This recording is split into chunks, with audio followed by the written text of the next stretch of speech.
Covid के cases लगातार बढ़ रहे हैं और ट्रैवल रेस्ट्रिक्शंस का सिलसिला फिर शुरू हो गया है। कई देशों ने इंडिया से आने वाले पैसेंजर्स पर बैन लगाना फिर से शुरू कर दिया है। सबसे जो ताज़ा अब मामला है वो है यूएई का।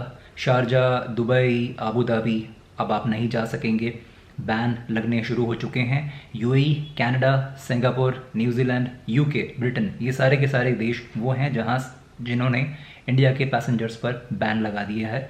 इससे जुड़ी हुई जो भी इन्फॉर्मेशन है आज के वीडियो में देने वाला हूँ।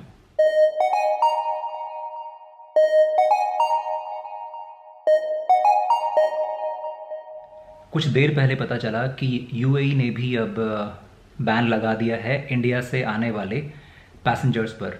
तो जो भी फ़्लाइट्स इंडिया से चल रही हैं वो बंद रहेंगी।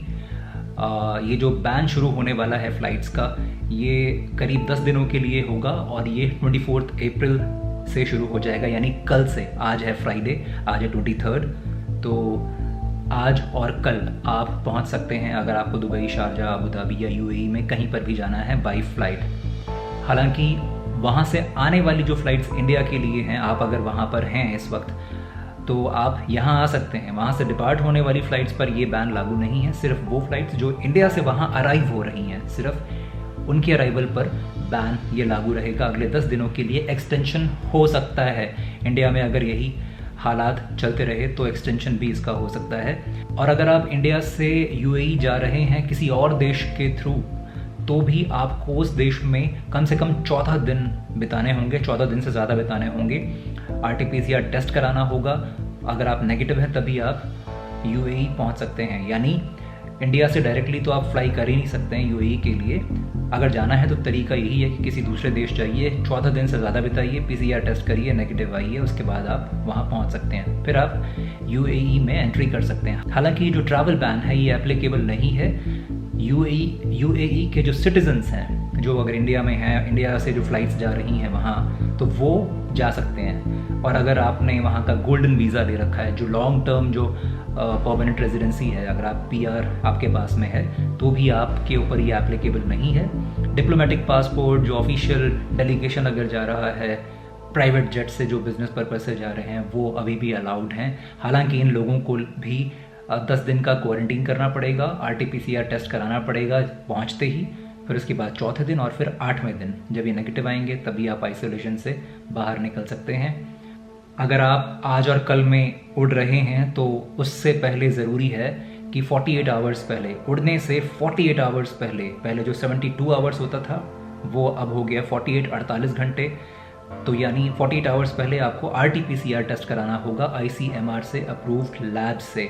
यानी अब जो गैप है 72 आवर्स की बजाय सिर्फ 48 आवर्स हो गया है, जो कि बड़ा मुश्किल है। ज़्यादातर लैब्स काफ़ी ज़्यादा टाइम लेती हैं और इन दिनों जो हालात हैं उसमें तो आरटीपीसीआर टेस्ट की रिपोर्ट का जल्दी मिल पाना बहुत ही मुश्किल है। हाँ, एक तरीका है, आप अगर एयरपोर्ट से जाके टेस्ट कराते हैं तो वहाँ थोड़ा सा रिपोर्ट्स जल्दी मिल रही हैं।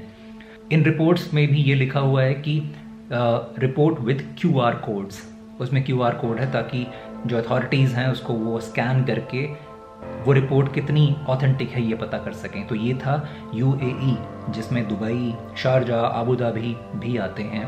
ये यूएई कंट्री का हिसाब किताब था। अगला जो बैन मैं आपको बताने जा रहा हूँ वो भी आज से शुरू होने वाला है। फ्राइडे नाइट, आज है 23, ये है सिंगापुर। सिंगापुर ने कहा है कि टिल फर्दर नोटिस ये बैन जारी रहेगा। मतलब जैसे उसने कहा था कि अगले 10 दिनों के लिए, यूएई ने ये कहते हैं कि जब तक हमको सही नहीं लगेगा तब तक ये बैन इंडिया से आने वाले हर पैसेंजर के ऊपर जारी रहेगा। एग्जम्पशंस इसमें भी हैं। अगर आप सिंगापुर के सिटीज़न हैं, अगर आपके पास में वहाँ का पीआर है, तो आपके लिए ये बैन नहीं है। इसके अलावा जो भी लोग हैं, चाहे आप इंडियन हैं या किसी और नेशनैलिटी के हैं, आप अगर इंडिया से होकर भी जाते हैं, मतलब पिछले 14 दिन में अगर आप इंडिया में रहे हैं तो आप अलाउड नहीं हैं सिंगापुर में। तो इसलिए सिंगापुर जाना है आपको तो आपको कहीं और जाना पड़ेगा। 14-15 दिन वहाँ रहिए, उसके बाद सिंगापुर आप एंट्री कर सकते हैं। अगला जो बैन है वो है कनाडा। कनाडा ने भी इंडिया से आने वाले सभी पैसेंजर्स, इंडिया के अलावा पाकिस्तान पर भी, पाकिस्तान और इंडिया से आने वाले सभी पैसेंजर्स, इंटरनेशनल अराइवल्स पर कनाडा की सरकार ने बैन लगा दिया है। ये शुरू हो चुका है फ्राइडे की मॉर्निंग, इंडियन टाइम के हिसाब से सुबह 9 बजे से ये बैन लग चुका है। और ये करीब 30 दिन, करीब 1 महीना ये बैन रहेगा। और फिर उसके बाद वो इसको रिवाइज़ करेंगे। यूके, ब्रिटेन या इंग्लैंड, आप जो भी कहें, यूके ने भी बैन लगा दिया है इंडिया से आने वाले सभी पैसेंजर्स के ऊपर। ये बैन शुरू हो चुका है फ्राइडे यानी आज से ही। रूल्स इतनी जल्दी बदल रहे हैं। इंडिया से जो फ़्लाइट्स कल थर्सडे को यहाँ से गई थी वो वहाँ लैंड हो गई थी। विस्तारा की लास्ट फ़्लाइट थी जो वहाँ लैंड हुई थी हीथ्रो इंटरनेशनल एयरपोर्ट लंदन में। उसके बाद जो भी फ़्लाइट्स को यहाँ से टेक ऑफ होना था परमिशन नहीं दी हीथ्रो ने, तो पैसेंजर्स फंस गए। हालांकि जो पैसेंजर्स यूके के सिटीज़न हैं, वहाँ का पीआर जिनके पास में है, उन लोगों के लिए ये जो एग्जम्पशन है, उन लोगों के लिए ये जो रेस्ट्रिक्शन है, ये उन पर एप्लीकेबल नहीं है। हालांकि उनको वहाँ पहुँचने के बाद 10 दिन के आइसोलेशन में रहना पड़ेगा यूके के जो गवर्नमेंट अप्रूव्ड होटल्स हैं उनमें, और उसकी जो कॉस्ट है वो उनको बेयर करनी है और काफ़ी ज़्यादा महंगे हैं।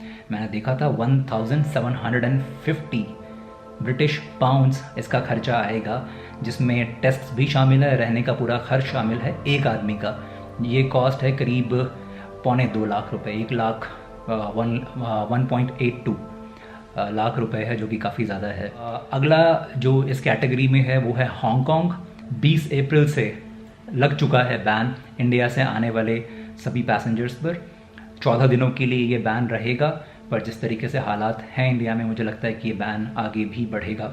उसके अलावा न्यूजीलैंड ने तो खैर सबसे पहले लगा ही दिया था। 8 अप्रैल को घोषणा की थी वहाँ की प्रधानमंत्री ने कि इंडिया से आने वाली सभी फ़्लाइट्स पर बैन हो जाएगा। 14 अप्रैल से ये बैन शुरू हो चुका है, 28 अप्रैल तक होगा।